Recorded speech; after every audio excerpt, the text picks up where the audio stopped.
8. The scent of death. 5 murders are more than enough, Mr. Prentice. We have no wish for a 6th. I make the point officially. Inspector Cabrera raised his stocky arms to the ceiling, ready to bear any weight rather than the problems I posed for him.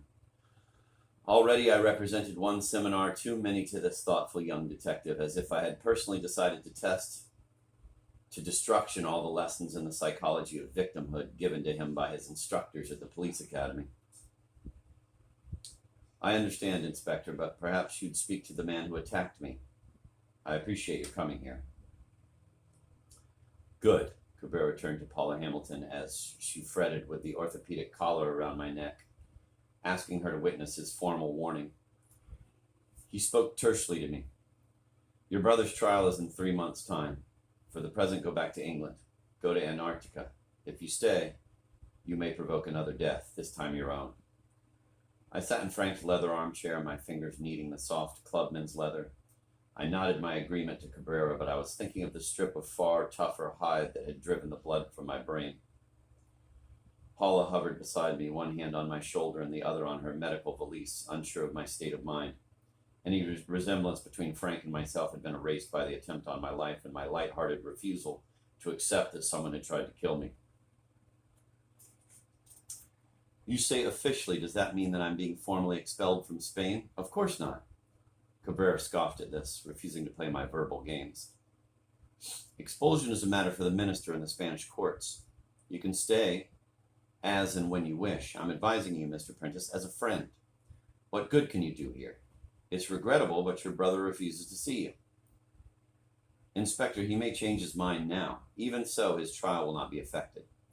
Think of your safety. A man tried to kill you last night. I adjusted the collar and beckoned Cabrera to a chair, wondering how to reassure him. As a matter of fact, I don't think he did want to kill me. If he had, I wouldn't be sitting here. That's nonsense, Mr. Prentice. Cabrera patiently dismissed this amateurish notion and gestured at the balcony. He may have been disturbed or seen from below in the lighthouse beam. You were lucky once, but twice is too much to expect. Dr. Hamilton, speak to him. Convince him that his life is in danger. There are people in Estrella de Mar who guard their privacy at any cost. Charles, think about that. You have been asking an awful lot of questions. Paula sat on the arm of the chair, her hand trembling slightly against my shoulder. You can't help Frank, and you nearly had yourself killed. No, I tried to ease the collar away from the bruised muscles of my neck. That was a warning, a kind of free air ticket back to London.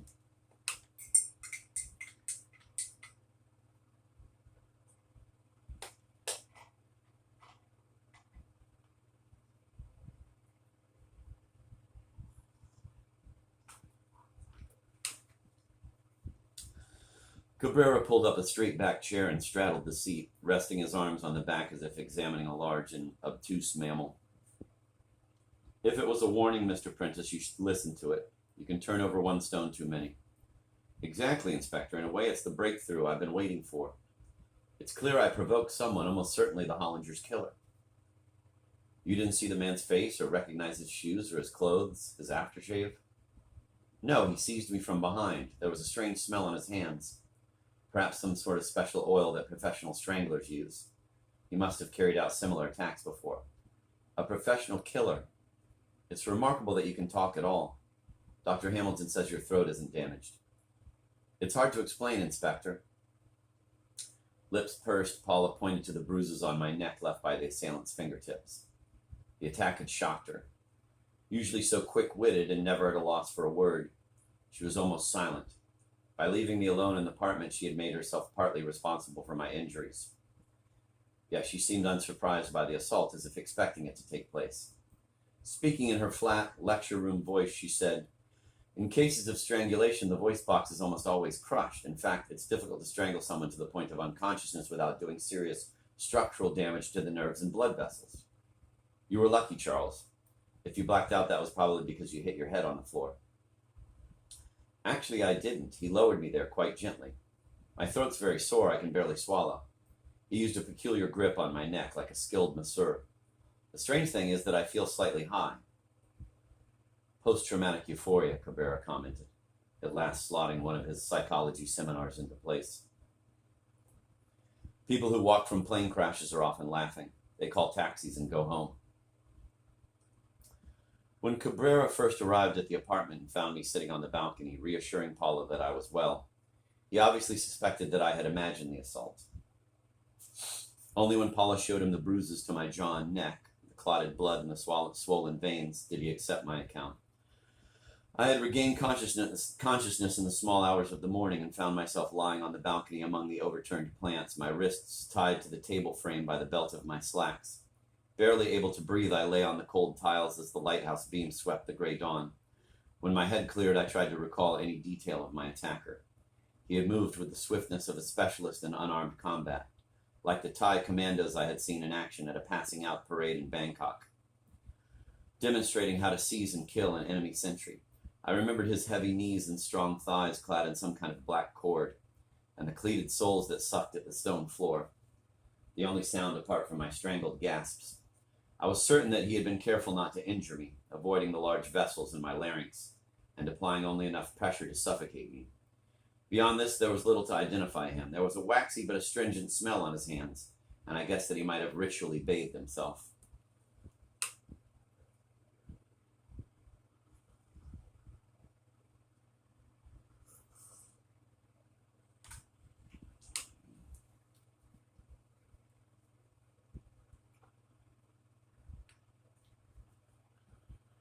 At 6, when I freed my wrists, I limped to the telephone. Croaking to the startled night porter, I insisted that he call the Spanish police and report the assault. 2 hours later, a veteran detective arrived from the robbery squad at Ben El Medina. As the concierge translated, I pointed to the scattered furniture and the violent scuff marks on the tiled floor. The detective was unconvinced, and I heard him murmur "Domestica" into his mobile phone. However, when he was told my surname, his manner changed. Inspector Cabrera arrived as Paula Hamilton was treating me. The concierge had telephoned her while I rested on the balcony, and she had driven immediately from the Princess Margaret Clinic. Shocked by the attack and all too easily imagining Frank in my place, she was as puzzled as Cabrera by my calm manner. I watched her take my blood pressure and test my pupils, and noticed how confused she seemed, twice dropping her stethoscope onto the floor.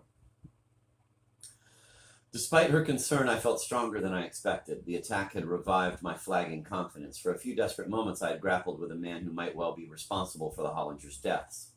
My neck bore the imprint of the hands that had carried the ether bottles into the mansion. Tired of the orthopedic collar and the soft leather armchair, I stood up and stepped onto the balcony, hoping to work off my restlessness. Cabrera watched me from the door, restraining Paula when she tried to calm me. He pointed to the overhanging brise soleil. Entry from the roof is impossible, and the balcony is too high for a ladder. It's curious, Mr. Prentice. There is only one way into the apartment, the front door. Yet you insist that you lock the door behind you. Of course, I intended to spend the night here. In fact, I decided to check out of my hotel and move into the apartment. I need a closer eye on everything. Then how did your attacker gain access to the balcony? Inspector, he must have been waiting for me. I thought of the loose decanter stopper. Paula had entered the apartment unaware that the assailant was hiding in its shadows and calmly helping himself to the Orkney malt. He had listened to us struggling in the bedroom, recognized my voice, and then seized his chance once Paula left. Who else has the key? Cabrera asked. The maids? The concierge? That's all. No, wait a minute. I caught Paula looking at me in the mirror over the sitting room mantelpiece. With her bruised mouth and untidy hair, she resembled a guilty child, a startled Alice who had suddenly grown to adulthood and found herself trapped on the wrong side of the glass. I had said nothing to Cabrera about her visit to the apartment the previous evening. Mr. Prentice? Cabrera was watching me with interest. You've remembered something? No, the keys weren't locked away, Inspector. Once you finished searching the apartment after Frank's arrest, you handed them to Mr. Hennessy. They were lying in his desk drawer. Anyone could have stepped in and had a copy made. Of course, but how did your attacker know you were here? You decided only late in the evening to leave Los Monteros. Inspector, this pleasant but overshrewd young policeman seemed determined to make me his chief suspect. I was the victim. I can't speak for the man who tried to strangle me. He may have been in the club when I arrived and seen me unloading my suitcases in the car park. Perhaps he telephoned the Los Monteros Hotel after I left, and they told him that I was moving here. You might follow those leads up, Inspector. Naturally, I happily take your advice, Mr. Prentice. As a journalist, you've seen so many police forces at work. Cabrera spoke dryly, but his eyes were scanning the scuff marks on the tiled floor, as if trying to calculate the assailant's height. You obviously have a feeling for the profession. Does it matter, Inspector? Paula stepped between us, irritated by Cabrera's questioning. Her face was calm now, and she took my arm, steadying me against her shoulder. Mr. Prentice could hardly have attacked himself. What conceivable motive would he have had? Cabrera stared dreamily at the sky. Motives? Yes, how they complicate police work. There are so many of them, and they mean anything you wish to make them. Without motives, our investigations would be so much easier. Tell me, Mr. Prentice, have you visited the Hollingers' house? A few days ago. Mr. Hennessy took me there, but we couldn't get inside. It's a grim sight. Very grim. I suggest another visit. This morning I had the autopsy reports. Tomorrow, when you have rested, I will take you there with Dr. Hamilton. Her opinion will be valuable.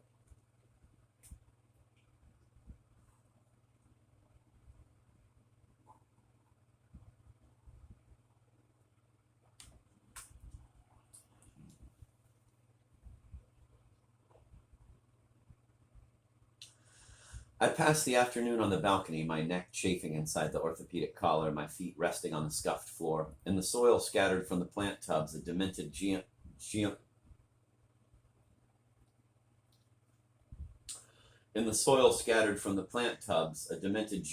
had set out the diagram of a bizarre dance of death. I could still feel my assailant's hands on my throat and hear his harsh breath in my ears, reeking of malt whiskey. Despite all I had said to Cabrera, I too was curious how my attacker had entered the apartment and why he had chosen the very evening that I left them at Los Monteros Hotel. Already I sensed that I was being kept under surveillance by people who saw me as something more dangerous to them than Frank's concerned brother. Another murder would not have suited their purposes, but a near strangulation might well send me to Malaga Airport and a speedy return to the safety of London. At 6, shortly before Paula returned, I took a shower to clear my head. As I soaped myself with Frank's bath gel, I recognized the scent, an odd blend of patchouli and orris oil, the same odor that had clung to my attacker's hands and which now covered my body. As I rinsed away the offensive fragrance, I guessed that he had been hiding in the shower stall when I arrived and that his hand had touched the gel container in the dark. I assumed that he was searching the apartment as Paula let herself through the door with her spare key, and that she had not realized he was present while she hunted for the postcard. Yet far from warning me off, the attack had turned up the ratchet of my involvement with the Hollingers' deaths and made certain that I would remain in Estrella de Mar. I dressed and returned to the balcony, listening to the divers plunge into the pool below and the tennis machine serve its aces to the practice players on the courts. The faint scent of bath gel still clung to my chin. Excuse me. That's all, folks. The faint scent of bath gel still clung to my skin, the perfume of my own strangulation that embraced me like a forbidden memory. Just for fun, let's do that like Lou Reed.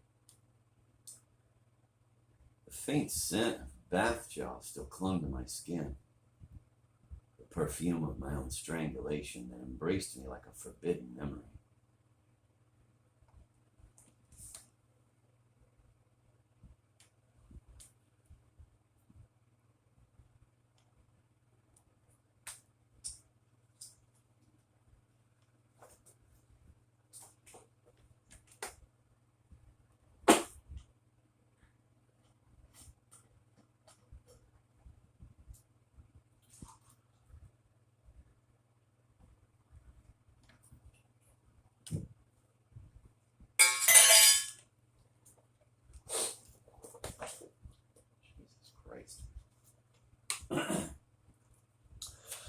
Chapter 9, The Inferno. An ashy dust cloaked the hill slopes as the near side wheels of Cabrera's car raced through the verge. This is Rick still reporting. The near side wheels. An ashy dust cloaked the hill slopes as the near side wheels. I guess that means near to them. Nearest to the mountain? An ashy dust cloaked the hill slopes as the near-side wheels of Cabrera's car raced through the verge, a chalky pall that swirled between the palms and floated up the drives of the handsome villas beside the road. When it cleared, we could see the Hollinger house on its fire mountain, a vast grate choked with dead embers. Teeth clenched, Paula worked the gear lever, chasing the policeman's car around the bends and only slowing out of respect for my injured throat. "We shouldn't be here," she told me, clearly still shocked by my assault and the thought that such violence existed in Estrella de Mar. "You aren't resting enough. I want you to come to the clinic tomorrow for another x-ray. How do you feel?" "Physically, I dare say a complete wreck. Mentally, fine. That attack released something. Whoever seized me had a light touch. I once watched professional stranglers doing their stuff in northern Borneo, executing so-called bandits. Extremely nasty, but in a way I know how it feels? Not quite." She slowed down to give herself time to look me over. "Cabrera was right. You're slightly euphoric. Are you strong enough to go around the Hollinger's house? Paula, stop playing the head girl. This case is about to break. I sense it, and I think Cabrera senses it too. He senses you're going to get yourself killed. You and Frank. I thought you were so different, but you're even more mad than he is." I leaned my orthopedic collar against the headrest and watched her as she crouched over the steering wheel, determined not to be left behind by Cabrera. She peered fiercely at the road, putting her foot down at the smallest opportunity. Despite her sharp tongue and brisk manner, below the surface lay a strain of insecurity that I found pleasantly attractive. She affected to look down at the expat communities along the coast, but had a curiously low estimate of herself, bridling whenever I tried to tease her. I knew that she was annoyed with herself for having concealed from Cabrera her presence at the apartment, presumably for fear that he might assume some personal involvement between us.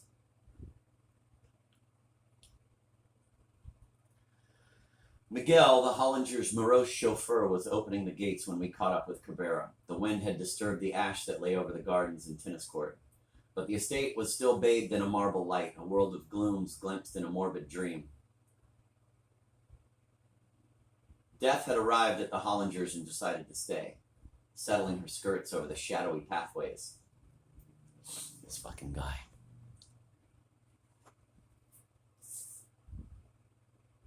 Cabrera greeted us when we parked and walked with us to the front steps of the house. "Dr. Hamilton, thank you for giving up your time. Are you ready, Mr. Prentice? You're not too tired?" "Not at all, Inspector. If I feel faint, I'll wait out here. Dr. Hamilton can describe it to me later." "Good. In fact, your first sensible idea." He was watching me closely, eager to see my reactions, as if I were a tethered goat whose bleats might draw a tiger from its lair.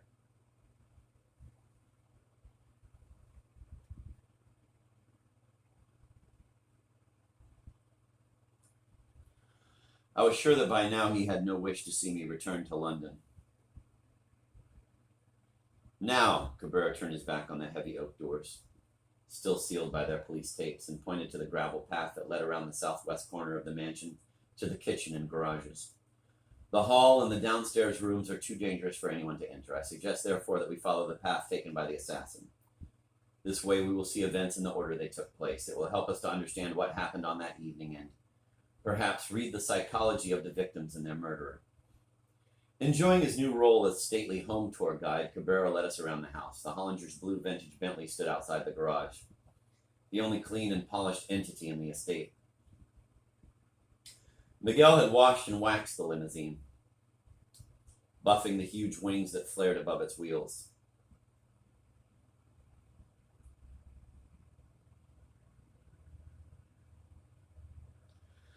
He had followed us up the drive and now stood patiently beside the car. Still staring at me, he took up his leather and began to rub the high radiator grill. "Poor man," Paula held my arm, eyes avoiding the debris of charred timbers around us, and tried to smile at the chauffeur. "Do you think he's all right here?" "I hope so. It looks as if he's waiting for the Hollingers to return." "Inspector, what do you know about the psychology of chauffeurs?" But Cabrera was pointing to the flight of steps that led to the housekeeper's quarters above the garage.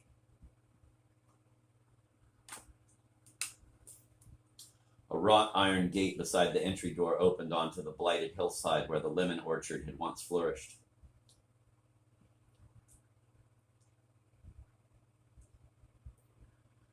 Cabrera sprinted up the steps and stood by the gate. Dr. Hamilton, Mr. Prentice, you will notice the gate from the orchard. We can now imagine the situation on the evening of 15 June. By 7 o'clock, the party is well in progress with all the guests on the terrace beside the pool. As Dr. Hamilton will remember, the Hollingers appear on the top floor veranda and propose the toast to your queen. Everyone is looking up at the Hollingers. Glasses raised to Her Majesty, and no one notices the arsonist when he opens the orchard gate.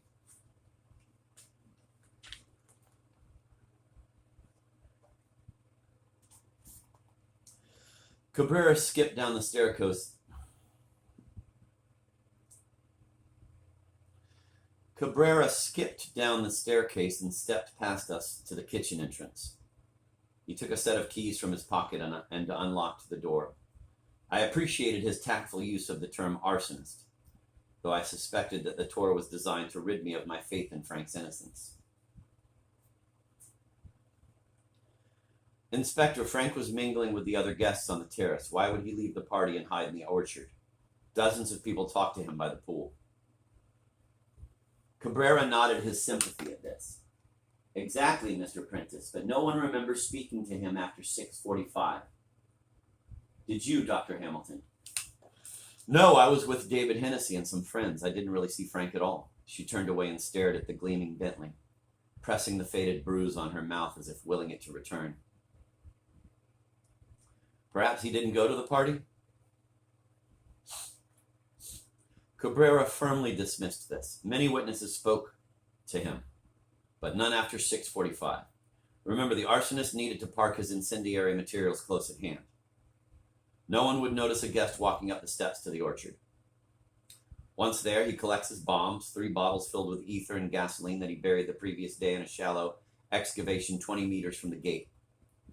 As the Queen's toast begins, he sets off to enter the house. The nearest and most convenient door is this one into the kitchen. I nodded at all this, but asked, what about the housekeeper? Surely he would have seen him?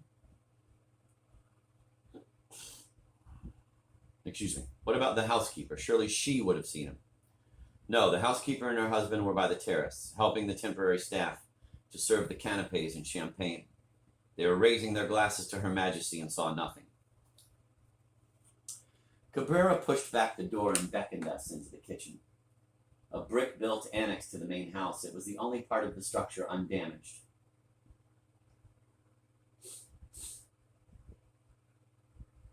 Saucepans hung from the walls, and the shelves were crowded with spices, herbs, and bottles of olive oil. But the yeasty stench of sodden carpets and the acrid odor of charred fabrics filled the room. Pools of water lay on the floor, soaking a walkway of wooden boards laid down by the police investigators.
I'm going to go back a few sentences. Saucepans hung from the walls, and the shelves were crowded with spices, herbs, and bottles of olive oil. But the yeasty stench of sodden carpets and the acrid odor of charred fabrics filled the room. Pools of water lay on the floor, soaking a walkway of wooden boards laid down by the police investigators. Cabrera waited until we found our footing and then continued. So the arsonist enters the empty kitchen and seals the door. The house is now closed off from the outside world. The Hollingers preferred their guests not to enter their home, and all the doors onto the terrace were locked. In fact, the guests were completely segregated from their hosts. An English tradition, I assume. Now let us follow the arsonist when he leaves the kitchen. Cabrera led the way into the pantry, a large room that occupied a section of the annex. A refrigerator, washing machine, and spin dryer stood on the concrete floor, surrounded by pools of water.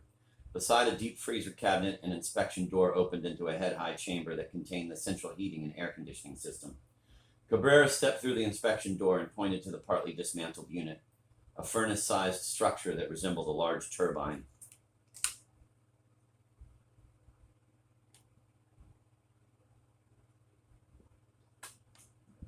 I'm going to read that paragraph again because I want to. Now let us follow the arsonist when he leaves the kitchen. Cabrera led the way into the pantry, a large room that occupied a section of the annex. A refrigerator, washing machine, and spin dryer stood on the concrete floor, surrounded by pools of water.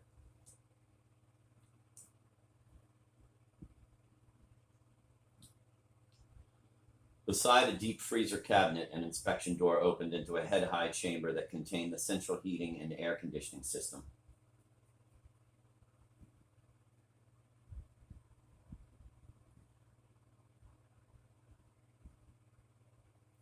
Cabrera stepped through the inspection door and pointed to the partly dismantled unit.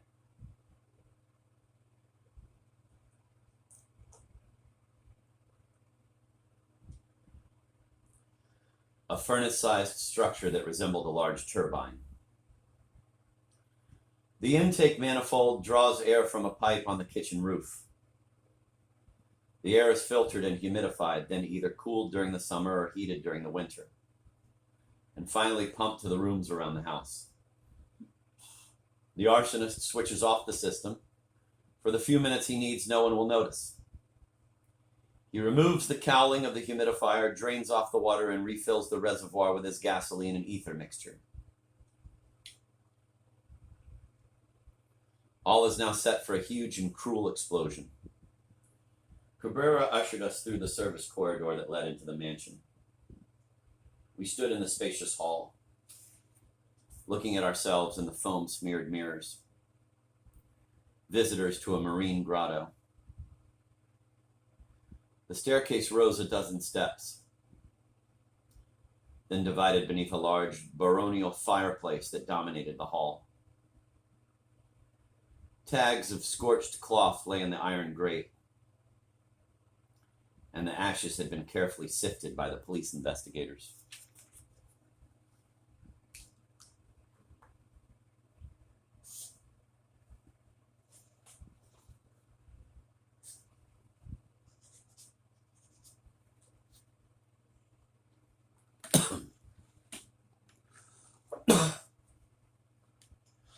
Watching me closely, Cabrera continued. Everything is ready. The guests are busy with their party outside, eager to drink the last of the champagne. The Hollingers, their niece Anne, the Swedish maid, and the secretary, Mr. Sansom, have retired to their rooms to escape the noise. The arsonist takes his remaining bottle of gasoline and ether and soaks a small carpet he has laid in the fireplace.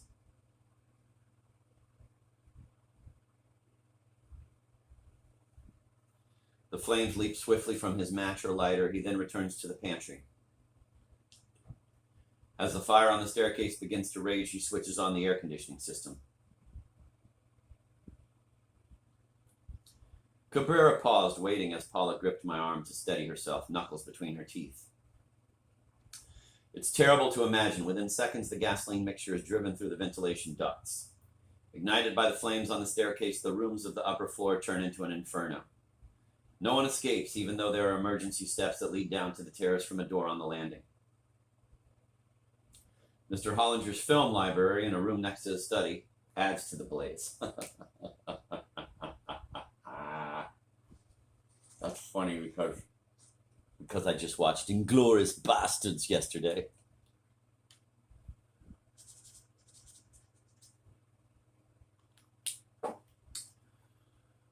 The house is a furnace, and everyone inside it perishes in a matter of minutes.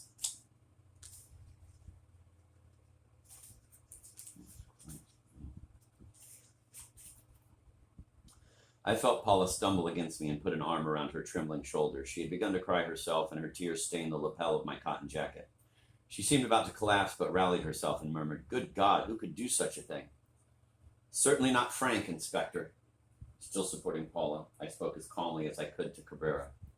"This dismantling of the air conditioning system and turning it into an incendiary weapon, Frank could barely change a light bulb. Whoever carried out this attack had the skills you find only in people trained as military saboteurs." "Perhaps, Mr. Prentice." Cabrera watched Paula with obvious concern and offered her his handkerchief. "But skills can be learned, especially dangerous ones. Let us continue our tour." The staircase was strewn with charred timbers and ceiling plaster, but the police investigators had cleared a narrow ascent.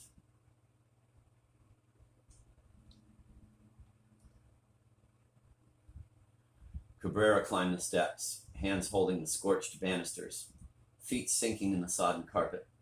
The oak paneling around the fireplace had turned to charcoal, but here and there the outlines of a heraldic shield had been preserved.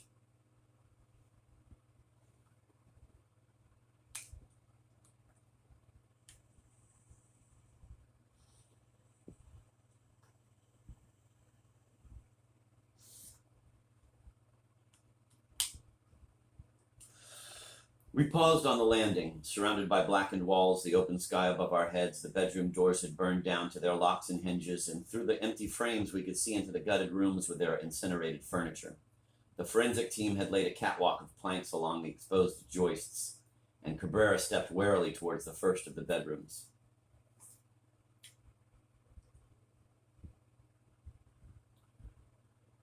I helped Paula along the rocking timber and steadied her against the doorway. In the center of the room were the remains of a four-poster bed. Around it stood the carbonized ghosts of a desk, dressing table, and a large oak wardrobe in the Spanish style. A line of framed photographs stood on the stone mantelpiece. Some of the glass had melted in the heat, but one frame, surprisingly intact, showed a florid-faced man in a dinner jacket.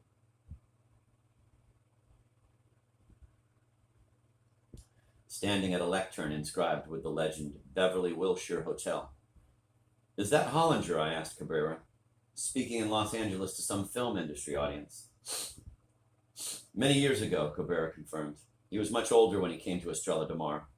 This was his bedroom. According to the housekeeper, he slept for an hour before dinner."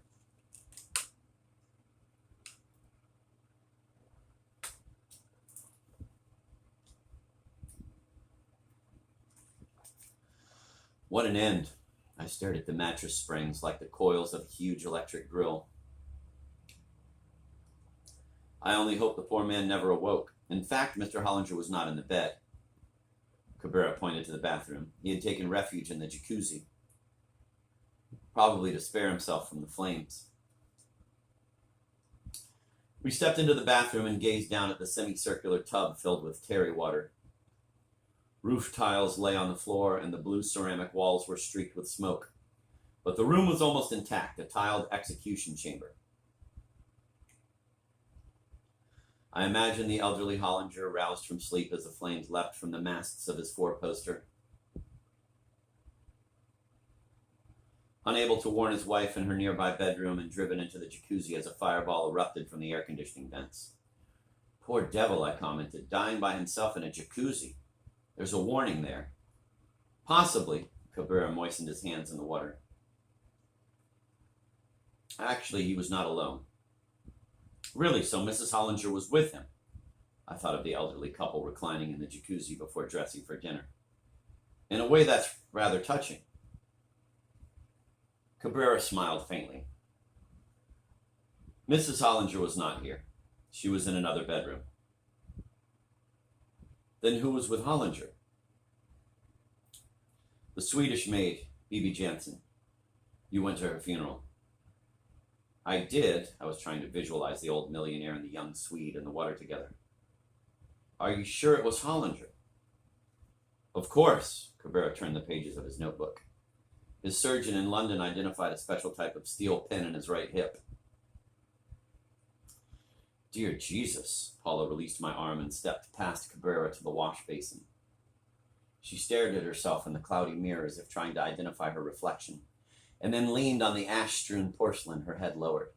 Already I could see that the visit to the house was a far greater ordeal for her than it was for me. I didn't know Hollinger or Bibi Jansen, I said to Cabrera, but it's hard to imagine the two of them together in a jacuzzi.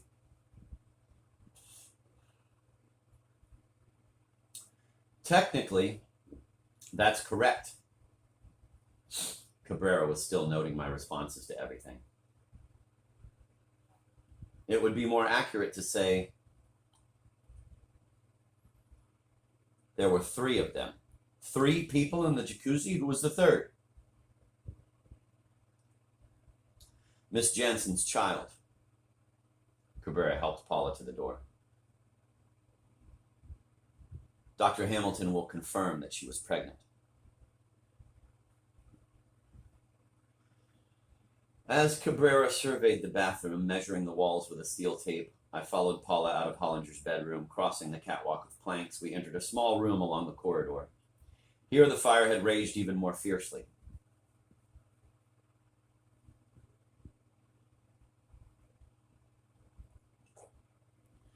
The blackened remains of a large doll lay on the floor like a charred baby.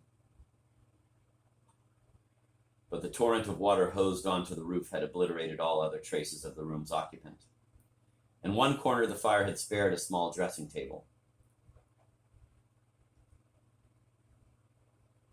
which still supported a CD player. But there's a CD player in the room. How quaint. This was Bibi's room, Paula told me flatly. That heat must have been... I don't know why she was here at all. She should have been by the pool with everyone else. She picked up the doll and placed it on the remains of the bed, then dusted the black ash from her hands.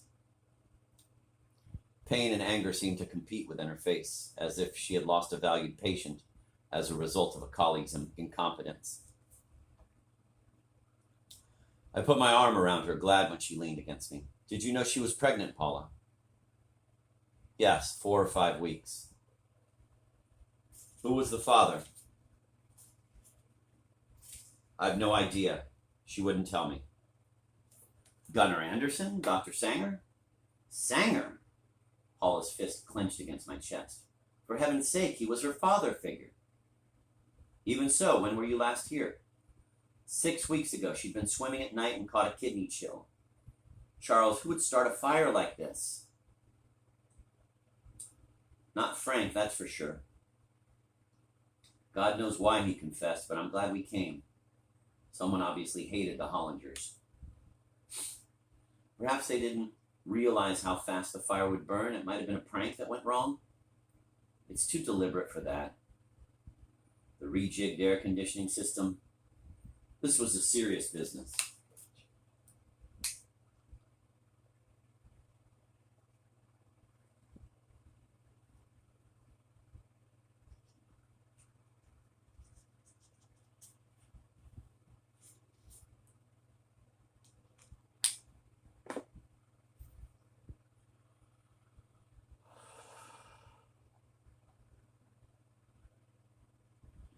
We rejoined Cabrera in a room across the landing. Its door had vanished, sucked into the night air by the vortex of flame and gas.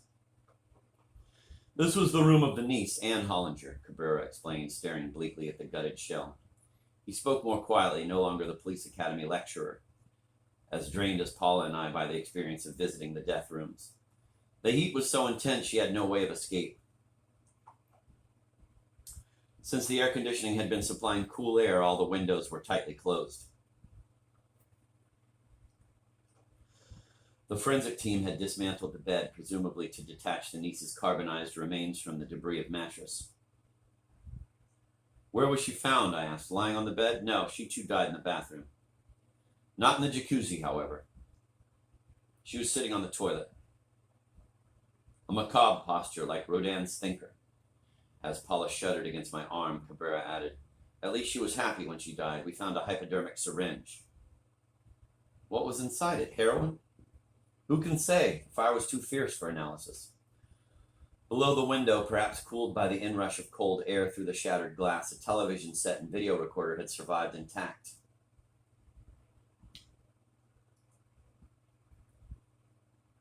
The remote control unit lay on the bedside table, melted like black chocolate. Not a remote control, mind you, a remote control unit.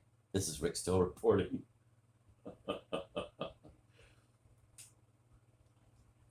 The remote control unit lay on the bedside table, melted like black chocolate. Blurred numerals still visible in the plastic. Despite myself, I said, I wonder what program she was watching. I'm sorry, that sounds callous. It is, Paula wearily shook her head as I tried to turn on the TV set. Charles, we've seen the news. Anyway, the current isn't on. I know. What was Anne like? I take it she was a heavy drug user? She definitely wasn't. Not after her overdose. I don't know what she was injecting. Paula stared across the sunlit rooftops of Estrella de Mar. She was great fun. Once she rode a camel around the Plaza Iglesias, swearing at the taxi drivers like a haughty torera. One evening at the Club Nautico, she picked a live lobster from the restaurant tank and had it brought to our table. She ate it raw? No, she took pity on the thing, waving its claws at her, and released it into the saltwater plunge pool. It took them days to catch the beast. Bobby Crawford was feeding it at night, and then she died here. Paula, you didn't start the fire, and nor did Frank. She wiped her tears from my jacket. Cabrera knows that. I'm not sure if he does. The inspector was waiting for us outside the largest bedroom in the west wing of the house. The windows looked out over an open veranda to the sea, veiled by awnings that hung like black sails. It was from here that the Hollingers had proposed the Queen's birthday toast before retiring. Shreds of burnt chintz clung to the walls, and the dressing room resembled a coal scuttle in a rage.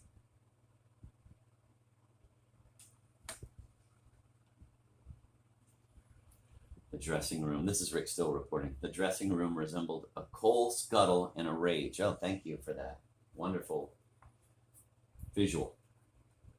Mrs. Hollinger's bedroom. Cabrera held my arm when I stumbled on the catwalk. Are you all right, Mr. Prentice? I think you have seen enough. I'm fine. Let's complete the tour, Inspector. Mrs. Hollinger was found here? No. Cabrera pointed along the corridor. She'd taken refuge at the rear of the house. Perhaps the flames were there were less intense. We made our way down the corridor to a small room with a single window overlooking the lemon orchard. Despite the destructive efforts of the fire, it was clear that a sophisticated sensibility had devised a refined, faintly precious private world. A lacquered Chinese screen separated the bed from the living area, and what had once been a pair of handsome empire chairs faced each other across the fireplace. Two of the walls were lined with books whose spines peeled from the charred shelves. Above the bed was a small dormer window that contained the only intact glass I had seen on the upper floor of the mansion. Was this Hollinger's study, I asked Cabrera, or Mrs. Hollinger's sitting room? No, this was Mr. Sansom's bedroom. He was the male secretary. And Mrs. Hollinger was found here. She was on the bed. And Sansom? I searched the floor, almost expecting to find a body against the skirting board. He was also on the bed. So they were lying together. In death, certainly. Her shoes were still in his hands, clenched very fiercely. Surprised by this, I turned to speak to Paula, but she had left to make a last circuit of the other rooms. I knew almost nothing about Roger Sansom, a bachelor in his 50s who had worked for Hollinger's property company and then accompanied him to Spain as his general factotum. But to die in bed with his employer's wife showed an excessive sense of duty. It was too easy to visualize their last moments together as the lacquered screen burst into a fiery shield. Mr. Prentice, Cabrera beckoned me to the door. I suggest you find Dr. Hamilton. She is very upset. It's a big strain for her. Meanwhile, you will have seen enough. Perhaps you'll speak to your brother. I can oblige him to meet you. Frank, what is there to talk about? I assume you've described all this to him. He too has seen everything. On the day after the fire, he asked me to take him around the house. He was already under arrest, charged with possessing an incendiary device. When he reached this room, he decided to confess. Cabrera was watching me in his thoughtful way, as if expecting that I, in turn, would admit my role in the crime. Inspector, when I meet Frank, I'll say that I've seen the house. If he knows I've been here, he'll realize how absurd his confession is. The idea that he's guilty is preposterous. Cabrera seemed disappointed in me. It's possible, Mr. Prentice. Guilt is so flexible. It's a currency that changes hands, each time losing a little value. I left him poking into the drawers of the bedside table and made my way along the catwalk in search of Paula. Mrs. Hollinger's bedroom was empty, but as I passed the niece's room, I heard Paula's voice on the terrace below. She was waiting for me by the car, talking to Miguel as he tried to clear the blocked vents of the swimming pool. I walked to the window and leaned out between the shreds of charred awning. We're through now, Paula. I'll be down in a minute. Good, I want to go. I thought you were watching television. She had recovered her self-control and smoked a miniature cigar as she leaned against the BMW, but her eyes avoided the house. She strolled towards the pool and wandered among the chairs on the terrace. I guessed that she was searching for the exact part where she had stood at the moment the fire erupted.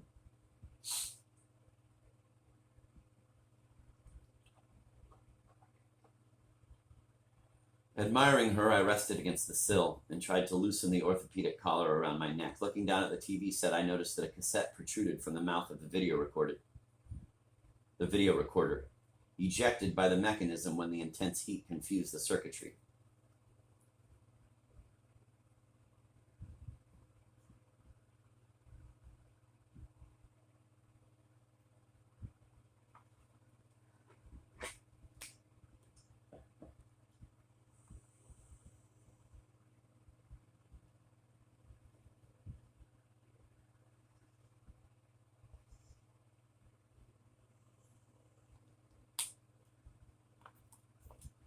I noticed the cassette protruded from the mouth of the video recorder, ejected by the mechanism when the intense heat confused the circuitry. Like, how would he know that that's what happened? Like, now he's omniscient? How would he know that it didn't just happen to be sticking out? Why does he say he knew that it was ejected by the fucking machine because of the intense heat? Very strange choice. Dismayed by the destruction around them and the grim task of removing bodies, the police team had missed one of the few objects to survive both the blaze and the deluge of water that followed. I held the cassette and drew it carefully from the recorder. Its casing was intact, and I raised the shroud to find the tape still held tightly between the spools. The TV set was visible from the bathroom, and I imagined Anne Hollinger staring at the screen as she sat on the toilet and injected herself with heroin. Curious to see this last program she had watched before the fire seized her life from her, I slipped the cassette into my pocket and followed Cabrera down the stairs.